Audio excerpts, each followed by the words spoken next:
The TV is on. No one is really watching it. It's just there, playing quietly in the background. Most people turn the TV off when they leave the room. But you don't. You walk into the kitchen, you make a snack, the TV keeps playing, you sit back down, and the room somehow feels normal again. If you grew up in the 80s, there may be a psychological reason for that. Think about this. You're home alone. The house is quiet, maybe too quiet. So you do something simple. You turn the TV on. Not because you're planning to watch something, just because the room feels different when it's on. You might scroll on your phone, do laundry, make food, but the TV stays on. And if someone asked you why, you probably wouldn't have a clear answer. It's just what you do. You might even fall asleep with it on, or leave it playing while doing something else. Sometimes you're barely looking at it, but turning it off feels strange, almost uncomfortable. And if you grew up in the 80s, this habit is surprisingly common because back then, the TV wasn't just entertainment, it was something else entirely. Think about what evenings looked like back then. The living room lights were dim. Maybe a lamp in the corner. The TV was on, even if nobody was really watching. Maybe someone was reading, someone else was on the phone. You might have been doing homework on the floor, but the television stayed on. Sometimes it played reruns. Sometimes it was just background noise. And sometimes it was the only thing filling the silence. You probably remember moments like this, coming home from school. The house was empty. You walked in, dropped your bag, and the first thing you did was turn on the TV. Not because there was something specific to watch, but because the quiet house felt different without it. You probably already recognize this feeling, and once you notice it, you start seeing it everywhere. People who grew up in the 80s often do this. They leave the TV on, even when nobody is really watching. But something strange is happening here, because this habit isn't really about television, and this is where the psychology becomes interesting. Most people think this habit means something simple. They assume it's just background entertainment. But that's not actually what's happening. Psychologists sometimes talk about something called environmental stimulation theory. The idea is simple. Different brains are comfortable with different levels of stimulation. Some environments feel too quiet, too empty, too still. So the brain adds something: noise, movement, sound. Not to distract you, but to stabilize the environment. And for people who grew up in the 80s, television became that stabilizing signal. Think about the environment back then. No smartphones, no internet, no endless scrolling.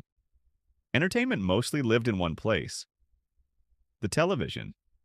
It filled the room with voices, music, movement, light. And when that environment repeats for years, the brain adapts. It begins to associate that sound with normal life. When the TV is on, the room feels familiar. When it's silent, something feels missing.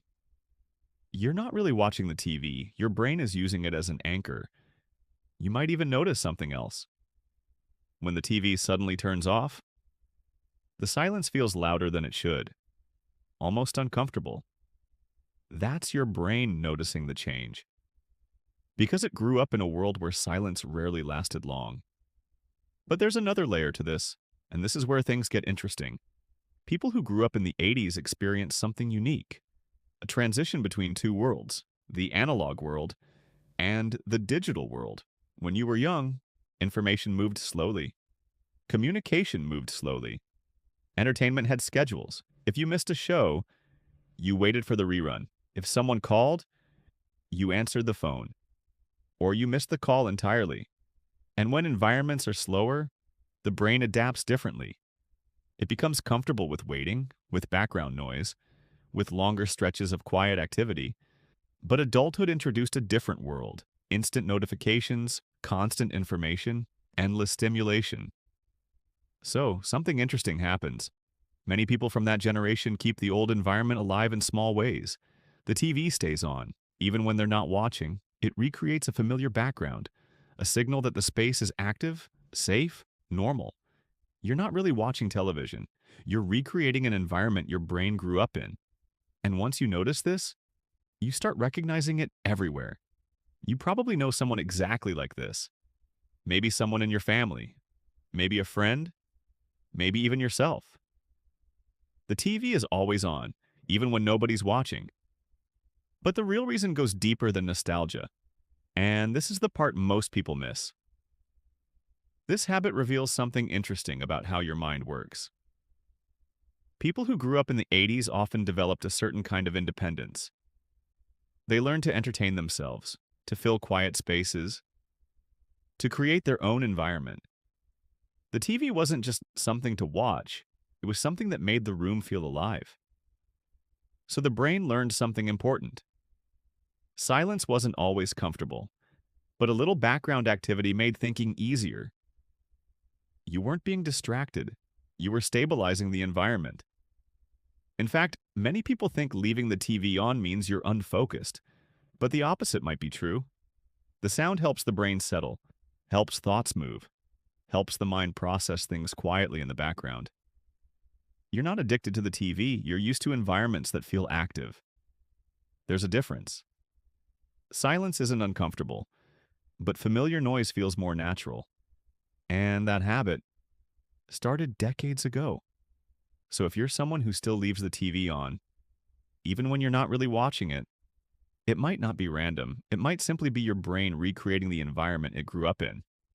A room with voices, movement, background noise, the same quiet rhythm of everyday life. Think about that for a moment. Most people never notice this, but once you see it, you can't really unsee it. And now I'm curious, when the room goes completely silent, do you turn the TV on, or do you actually enjoy the quiet?